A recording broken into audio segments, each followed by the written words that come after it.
Hey everyone, it's Carter King. If you're an educator, a leader, or just a parent who wants to teach kids about space, check out my newest book, Carter's Journey Through Space. It's available now on Amazon, Target, and bookstores everywhere. Come explore the universe with me.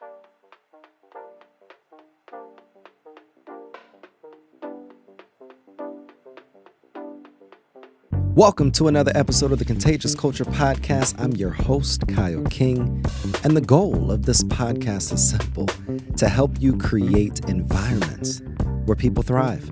Through real conversations, practical strategies, and powerful stories, we equip leaders, educators, and change makers just like yourself to build cultures rooted in purpose, performance, and authenticity.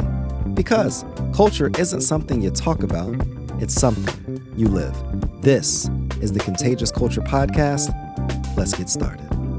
Welcome back to another episode of the Contagious Culture Podcast. We are back, and the goal of this podcast is to help you create environments and ecosystems where people can thrive. Ultimately, if this is your first episode, we want to be able to always leave you with practical skills, practical strategies, methodologies, techniques, resources, and tools that you could be able to use, not tomorrow, not next week, not next month, not at the next calendar year, the next quarter, but today.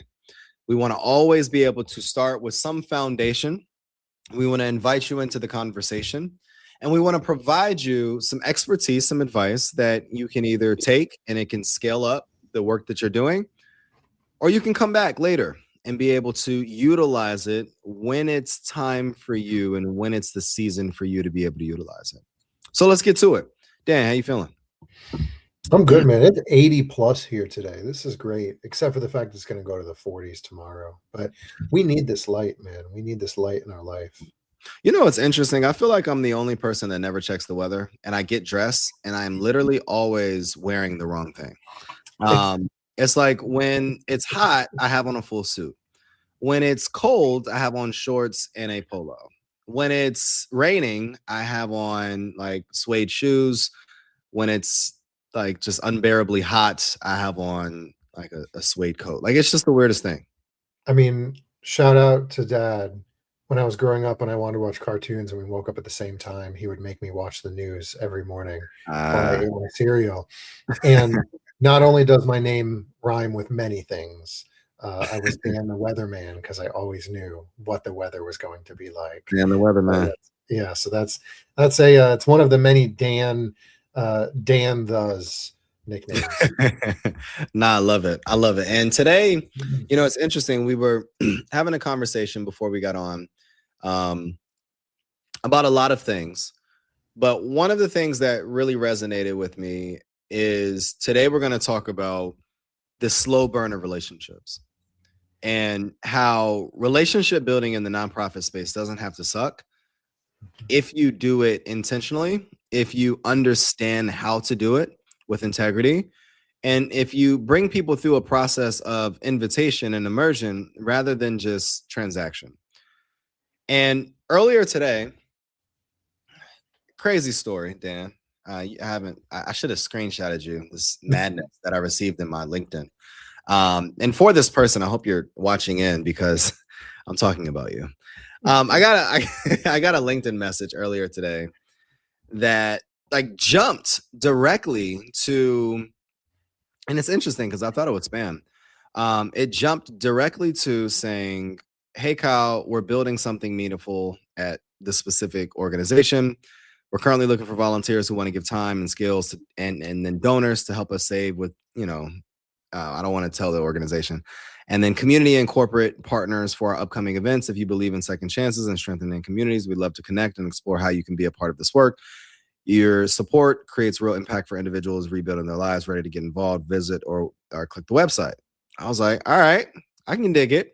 So then I responded and I said, "Hi," and then their first name. And I said, I love the directness. I'd like to learn more about you and the organization before engaging with anything. Do you have time to connect over the next few weeks briefly? I feel like that was kind. I feel like that was inviting. And then the response was literally a volunteer form. And if you can't volunteer, here's the Amazon wish list. And I was just like blown away. I'm like, what is happening? Like, I'm being punked. Somebody pinch me. Oh my God. It's a bot. It has to be a bot. And then they're calling me Kyle S, which like no one calls me Kyle S. It's really just like, it's like, what is happening here? So we have to do better. We have to do better. And if this is your first episode, look, we like to do hot takes. We like to keep it real here because these are the issues that are stopping us from actually building relationships with potential donors. These are the things that are stopping us from building relationships with people that can be potential volunteers. And I'm genuinely always interested in serving and donating and doing something, but it has to be able to connect to me, or I'm willing to connect you with another individual or an organization that is more in alignment with what you're doing. So, Dan, just talk about it, man. Like, am I seeing this from the wrong perspective? No, I mean we talk about, we've said this, I think I've said this on a few podcasts. In the world in which AI is supposedly taking over everything that we're doing, right? In the world in which it's taking over everything that we're doing, everyone's like, oh, these people are going to be losing their jobs, they're going to do this and that. I have this alternate belief that personal touch, intentional conversations, small businesses, right, how they've come back. People want curated experiences. They want intentional conversations. That is how you do this work great. There are uses for AI and tools, 100%. We both use them, right? I've used them in previous roles. But I like to think even on a LinkedIn, like even if you're double copying, like if you're copying the same thing to send to a bunch of people, like still make it you, right? There's nothing more annoying. I remember I reached out to a CRM about like being a partner or about the conference, and their AI agent came up. And like, and there was like a whole email conversation where they like responded back, and it was fine. I knew they were an AI agent, but I'm also like, I don't know. I just felt, I was like, they kind of felt like it was dehumanizing me a little bit. I don't know why, but I was just like, I just want to have a conversation with someone, like a real person, like, because I had a feeling, and I knew, because it's been 5 weeks, I think, since I filled out this form and the bot reached out to me and said this, that, and the other. And I was like, should I fill out another form? And they were like, no, that's going to make the process take longer. And I was like, so I'm just supposed to sit here and like wait because your company doesn't have enough real people on it to actually answer my questions and talk to me? Like, I don't know. I don't think that's an ego thing. But Kyle, I remember I had a human conversation like that. In my last role, I was talking to a chief strategy officer from this relatively large company. Like, this individual had gone in to fix things. And we connected. They had connections to athletics. They wanted to create a scholarship. They were interested in being like an in-kind donor for their services. But this individual was always busy. So I had to stay on them. So like we would talk, I'd send follow-up items. I'd check in 2 or 3 weeks later, no response. Check in a week or two later, no response, give it a break, try it again. And then we'd occasionally have conversations, but they ended up canceling like 2 or 3 meetings in a row after we were supposed to speak. And they were like, oh, I'm so busy. I'm so busy. Oh, this, that, and the other. And I'm like, okay, like, it's fine. Let's reschedule. Then they wouldn't reach out to reschedule. And the last conversation we had, that individual liked to text. And I reached out to them and I was like, hey, so-and-so, like, here are some dates. I'd love for you to let me know when you're available. You know, I know you've been so busy, so I just wanted to give you some dates so you didn't have to think about it. Like, I didn't have a calendar link. Yeah. And they sent me back this like aggressive message that was like, you know, it was like, you obviously don't know about sales. Like, why are you being so pushy? Like, it was really rude. And I was like, whoa, man, like, this is like the same tone I've taken with everything. It was a very nice, and honestly, it wasn't even a direct email, like, I mean, text message. It was like, I was like chilling, like back. I was like, you know, I don't even know if they're going to do it. And I was like, whoa. And then I responded back and I was like, hey, I respect that. But like, I don't know where you're coming from. Like, this is obviously some issue you've got going on. Like, this is you. This is not me. It's like, this is a you problem.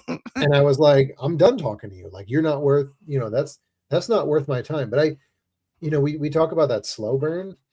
And, I think that people need to understand too, the slow burn is how you do it, right? That's how you build the deep relationships. But that slow burn is not always guaranteed. When we say that it's not guaranteed, how I perceive that is that it's not always guaranteed that you're going to, one, get a response, two, that you're going to get a response that you want, and then three, if you do still then get a response, that you're potentially not going to get a result that you may want. In these donor conversations and just stakeholder conversations, let's call them that. I believe it's important to go into these meetings not wanting to ask for what you need, but a willingness to be able to give. And in order for us to have a willingness to give, we have to consider and understand, and like you always like to say, be curious on what that person needs. I had a phenomenal conversation with a woman earlier that's doing just cutting edge work and really helping organizations optimize their structures, their systems, their CRM systems from a nonprofit side. And it was literally the first 20 minutes of our 30-minute conversation was really just a vibe. Like, we were talking about the weather. We were talking about dropping my dad off at the airport, talking about how she was on a call with someone and that person was literally on their phone the whole time. And she had to remind them, like, hey, like, we don't have to be on this call. And we were just talking about the fact that nonprofit work is more business building and nonprofit is just a tax status. And all of these amazing synergies and alignment of values and kids and family and all of these different things. And she's the breadwinner of a family of 5. And this is her second time back into entrepreneurship. And she's done a lot of strategy work at a big firm for 10 years. And she's doing all of these things. And I was able to glean and capture all of that in this 30-minute conversation. And literally, because there was so much connection and great energy on the front end of the conversation, I immediately was like, look, how can I help? Like, I didn't know what she did at the beginning. I was like, how can I help? How can we just work together? And I opened up with that because she was just the type of person that I would love to just hang out with. And a person that shared similar energy, similar values, similar perspectives. And not saying that it's not good to connect with other people that are not similar. But what I mean is, I think it's important in these conversations initially that we're having, or creating spaces and creating a condition where we can just be human beings and be genuinely interested and be genuinely curious and uplift that other person and share books and share our movie interests and be just human beings rather than major gift officers or fundraisers or all of these different things. I think it's important to just be. And these aren't the conversations that are happening, because I believe that if we have enough of those conversations, there will be a moment in the conversation where it gets actionable. So one of the action items was, all right, we got to get you on the podcast. She said the same thing about hers. Would love to write an article about the work that you're doing. We're thinking of a cross-collaboration webinar. So like, now we identify ways to amplify our impact together. But if there's no foundation, then we don't even get to the point where we're able to work together, because we don't even really like each other. We haven't found a way to connect. So I think be curious so that you can find and identify ways to connect. So curiosity creates connectivity, which then creates collaboration, which then allows you to be able to move the needle forward in your organization. Yeah, I like that, Kyle. You had mentioned something when you were just speaking about that, and I don't remember what it was. Nope, I lost it. It's gone. But I think I think the whole point of that, Kyle, is sometimes new fundraisers or people who are new to fundraising but have been in the nonprofit world, they look at these scenarios and they may say, Kyle, I don't have anything to offer. I don't have it. And I think, it's very easy to feel inadequate. in your work, especially something Yep. new, but especially in the nonprofit world where you're literally trying to change lives, right? You're trying to make large impacts locally, through your state, federally, nationally, whatever it is. Yep. And I think sometimes, and I've found this, sometimes you need to ask, right? And just be Mhm. like, I'd love to meet with you, whether they have a connection or not.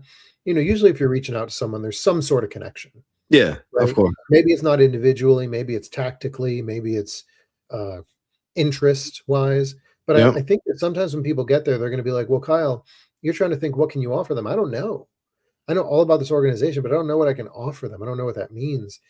And I think it's important to know sometimes one of the most important things you can do is offer your time and an ear. There are Mhm. so many prospects and donors who it's so much easier for them to talk to people they don't know because people they do know might just be yes people. They Mm. might just listen to what they have to say, Yeah. agree with everything. But if they can just have an ear just to talk and just let things flow how they should Yeah. and let you interact with it, sometimes they need that refresher, right? Because they're so used to being around the same people. So sometimes you can just offer an ear, right? Your time and an ear. But I think it's also important to remember like those are valuable. Your Mm. time is valuable. And if you go in there with the intention of like, I want to see if this person is interested in the work we're doing or if they want to be part of it, giving them the time, your time, which is valuable, Yep. and then lending them an ear, which is also valuable too, those are valuable to you as an Exactly. individual. Exactly. And, I had a conversation earlier today, Kyle, and we were talking about how challenges turn into creativity, right? How when you're challenged, it forces you to reflect a certain way. Mm. And when you reflect, that immediately turns into creativity because you're reflecting on the decision you made and if you should make another one or what the next step should be. And a lot of Exactly. the time that forces you to be creative. And it's how do you build a bridge between it, right? And challenging someone could be curiosity, right? It doesn't have to be like the inherent challenge of like you're wrong, right? But it could be the curiosity of why do you think that way, right? So how do you build a bridge from creativity to connectivity? Or sorry, how do you bridge from curiosity to connectivity and creativity, right? And I think that when you take those kinds of mindsets, when you meet someone and you give them your time in your ear and you're curious about what decisions they've made, why they've made them, how they've gotten to where they are, Yep. that forces that person to feel more connected because you're investing time and curiosity into them. So that's and I think that goes back to what you started off with, what was like, well, that was a really direct message, but I respond to it. Then you respond to it, and it's like, well, this is not a real person right now, right? Maybe Yeah. this is a real profile, but it's automated, and and it's like that takes a lot of that away. If you're trying to reach mass people, sure, but like maybe the second touch should be personal, Should be right? personal. It's interesting. I was talking to Dr. Pael Berry yesterday that is really focusing on creating these immersive experiences at Mhm. events. And what I thought yesterday is that her work solely focused on the events, but she was like, really, the events is the end. Like I focus on the Mhm. experience, every touch point with organizations, like how Mhm. someone engages with your podcast, what that says about your brand, and how after the Mhm. podcast, what is the next step and the follow up, and when someone shows up to your event and when they engage with your email list and all of these different things. And I was like, gosh, like that's amazing. And I think about that Mhm. organization that I mentioned earlier in the conversation. Like, that's my first touch point with this organization. Like, that is my experience Mhm. with you. So, if I see your brand, if I see your logo, if I meet a team member in person, that was my first experience with their organization. And I want Mhm. anybody listening, I want you to really think about that. Like, what is the first set of experiences that someone has with you, your brand, your assistant, your email list, your volunteering event with you on the call, like all of these different micro moments that create a macro perspective that potentially is shared with other people. And that perspective that is shared is either leading to you having more opportunities or it taking away opportunities that you potentially need to be able to grow your organization forward. And, we have to, I think there's a few ways that relationships cannot suck. And I believe like number one is we have to be able to, like you were saying earlier, Dan, respect people's time, respect their time, be curious when they're using their voice, because I believe that there's something that we can gain by listening to people, and we gain more when we're willing to give more. So just listen to people, hear their perspective, hear their heart, hear their passion, and then identify ways like, hey, I have this person for you. Maybe it's not for you. Maybe you can get them one step closer to where they're supposed to go. I do believe that when you make these commitments of helping someone, we have to then follow through on those commitments.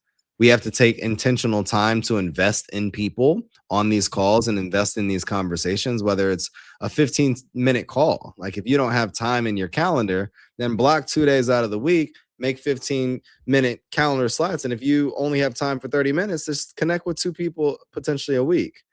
And then we have to be grateful, because there could be a lot of spaces and times where people don't want to connect, where people don't even want to get on your calendar at all. And I believe that the best way to be able to build relationships is come in them with a attitude and a mindset of what can I give rather than what can I gain from this conversation. Like every episode here on this podcast is not about like what Dan and I can gain from you following, from you subscribing, from you sharing. No, our goal is every conversation is like, hey, what can we give to the audience today that helps you get one step closer to where you're supposed to be in your leadership journey, or where you're supposed to be in your nonprofit journey? And how can we provide something that at least gets you one step closer to advancing your mission? Just one. And that's what I wanted to think about. Like, what have I done today relationally that could potentially contribute to me getting one step closer to my mission? One of the questions that we always ask on the Contagious Culture Podcast to our listeners is, what type of culture are you spreading? Like, really, are you spreading a culture where you don't really want to connect with people unless they can help you? Are you spreading a culture of possibility, of transformation, of empowerment? Because the energy you bring is the culture that you create. We want you to create a culture here within the Contagious Culture Podcast. We want you to review this episode. We want you to like it. We want you to subscribe to the channel, and we want you to share it with somebody in your world. That's Dan and Kyle on another episode of the Contagious Culture Podcast. We'll see you guys next episode. Thanks for tuning in to the Contagious Culture Podcast. If this episode challenged or inspired you, hey, take a second to share it with someone who's building culture in their world. Make sure to like, subscribe, and leave a review. It helps more leaders, educators, and change makers just like yourself join the movement. You can connect with me on LinkedIn or YouTube at Kyle S. King for more tips, tools, and methodologies to be able to help you create this ecosystem of absolute excellence. Until next time, lead boldly, live intentionally, and remember, your culture is contagious. Make it worth catching.